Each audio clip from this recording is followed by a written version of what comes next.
You learned it from just yourself? watching, just watching people. I was like, oh, what is he doing? I would watch them. I'd go out and see DJs. So you did not use the internet? No, at that time I didn't. My first gig was by mistake. You have to tell this. Yeah. So this is a funny story, guys. So my first gig was by mistake. A lot of DJs forget that, like, you give the crowd what they want, so that you can get them comfortable with you. Yes. And then from there, you can do whatever you want. Do you have like one advice for a young DJ? Imagine you are a young DJ and you would love to get one advice from an older DJ.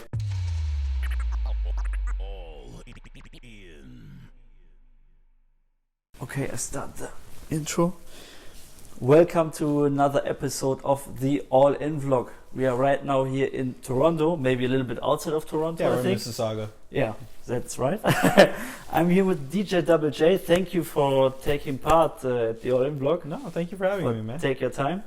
Maybe we can just introduce the place where we are right now. So yeah, we're at the office of Empire Entertainment and Empire Audiovisual. Yeah. So I thought it'd be a good backdrop since they pay my bills. So it looks nice here. Yeah, it's a nice office. Shout out DJ Jitten for paying the bills here. There you go. Nice. Okay, in the beginning we start with like a kind of introduction so that people get to know who you are. Okay. So maybe the first step would be that you tell us or me where do you get your DJ name from? So how the story behind it is actually my current booking manager, who is also a DJ, came down to DJ for me. Okay. And I was supposed to open for him, and his MC asked me, "What's your DJ name?" Yeah. And I didn't have one. Oh, you had no.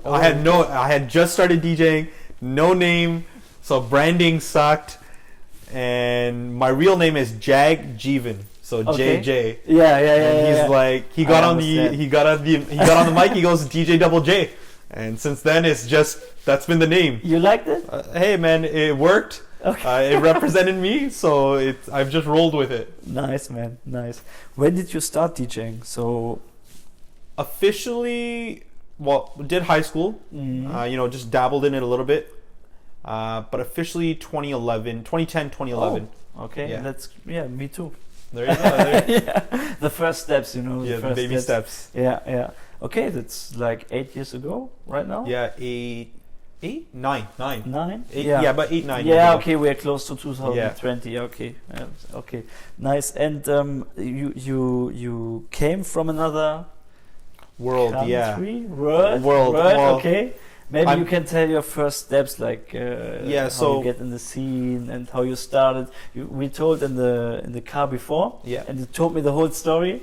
Maybe you can do like a shortcut version of this. Perfect. Born and raised in Montreal, lived in Vancouver, lived here in Toronto, Montreal, and then Ottawa.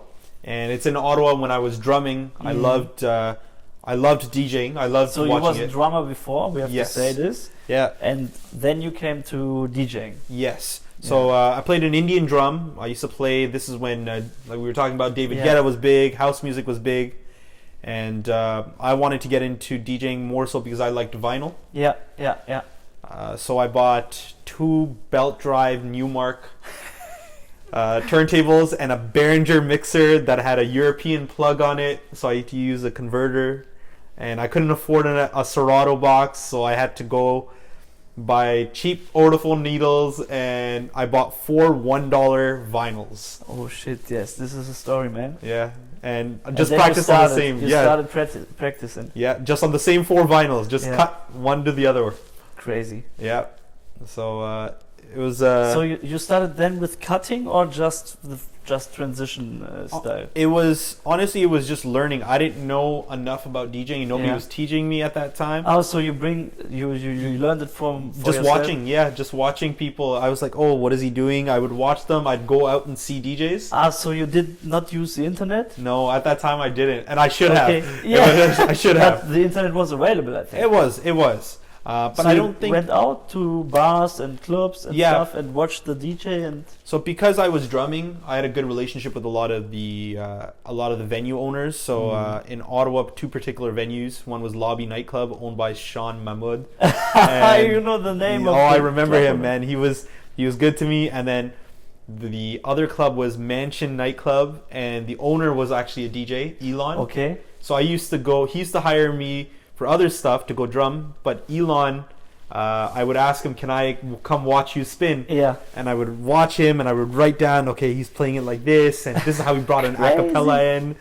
But I didn't own a Serato box, so I couldn't do any of this yet. So you studied for yourself, so you really came with notes back home? Yeah, I would come home with I would type them. I had a little Sony Ericsson phone. So you know when you have to press each number 3 times to try to type? Man, that's passion, man. Yeah. So definitely learned as much as I could, and then eventually from drumming saved up and bought my SL1 box. Yeah. And from the SL1 box, slowly started practicing more and more. Yeah. And then my first gig was by mistake. You have to tell this. Yeah. So this is a funny story, guys. So my first gig was by mistake. I wanted to practice. I had never wanted to do gigs, but the gentleman I got into this with wanted to do gigs, and he couldn't make it to one. So last minute, I got asked to fill in. The club owner told me, show up. You're going to just be playing for me. I got there, set up, started DJing. He didn't tell me they opened the doors to the club. You just thought you play for him, and that's it. I thought it was just a trial. Okay. Some showing up how your skills. Yeah, your skill set if you're good enough. They opened the doors. People started coming into the club, and I'll never forget this. That night, I opened up for 4 corners. And so you the Raptors. didn't know this? I had no idea. So till he came in this club. Till he came to the DJ booth. You didn't know. I had no idea. Shit. So 4 corners, who at the time called himself Captain Kirk, and his MC Short Circuit, showed up into the DJ booth. And then because he DJ'd, and it was turntables, Tech 12s, picked up the turntables, moved them the other way. Because you didn't know. I was like, oh my god, I got my butt handed to me at my first gig, but it was the best experience. I'll never trade it. I think so. I think at this moment you were ashamed as fuck. Yeah. But at the next day you were okay, I have to learn this, I have to learn this. Oh, I have to do this. We talked about this, learning to read a crowd, knowing when to play what. Yeah. As a DJ, I think some guys often forget we're not just breaking in new records. We're controlling people's emotion. Yes, definitely. When I want you to go drink, I'm gonna play a record. Yeah. So you go drink. I'm giving you your second to breathe. You have definitely the control in the room. You can. There's a lot of a psychological aspect to it. Yeah. And I think some DJs, because of their computers, but sometimes forget to look up and look at the audience. They look just at their laptops. Yeah, that's very important to watch the crowd. Yeah.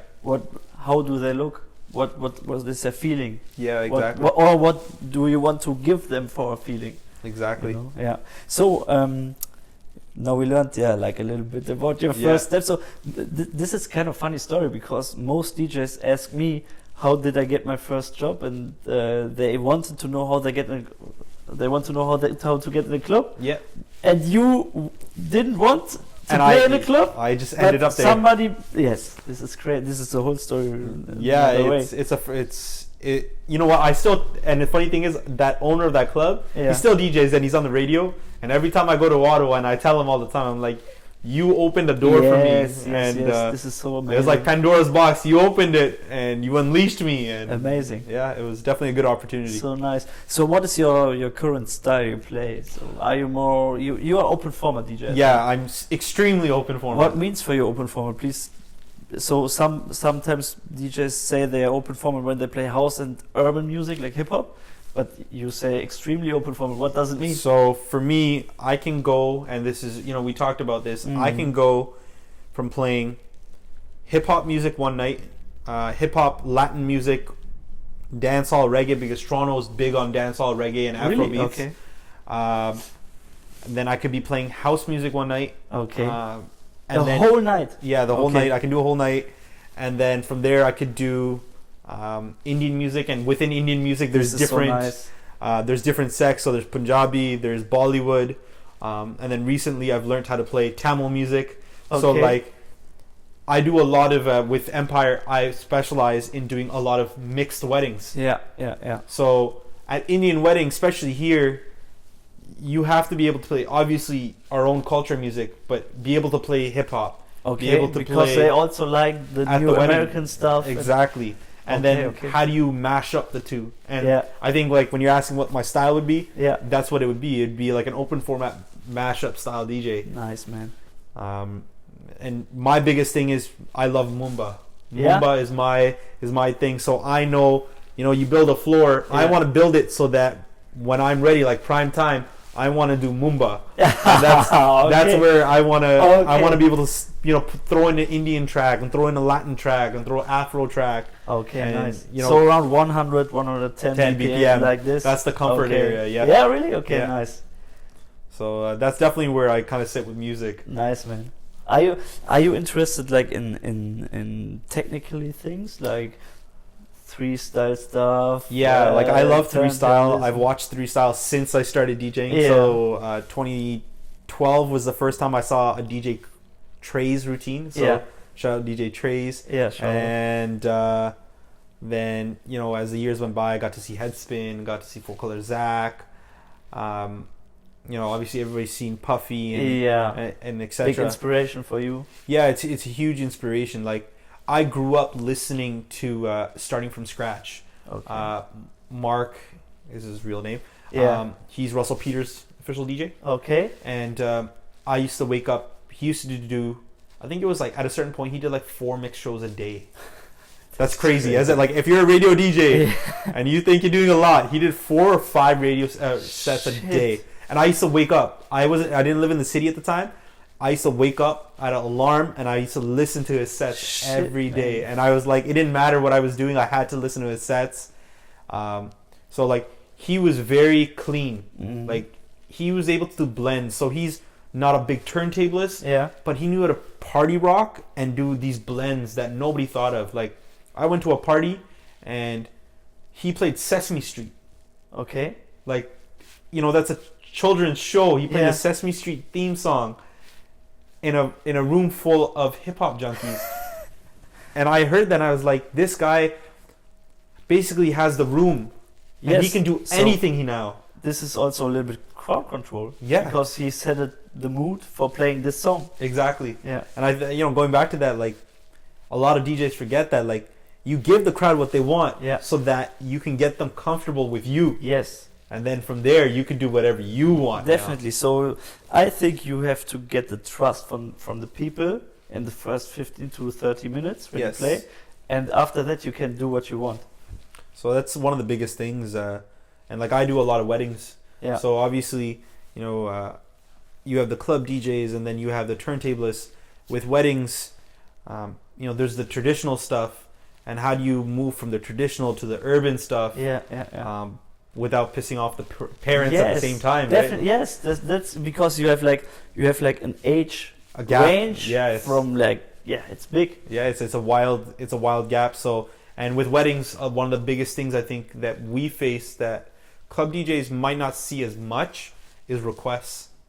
Like we get a lot of requests in a night, so trying to fit them into the night, and it's always tough.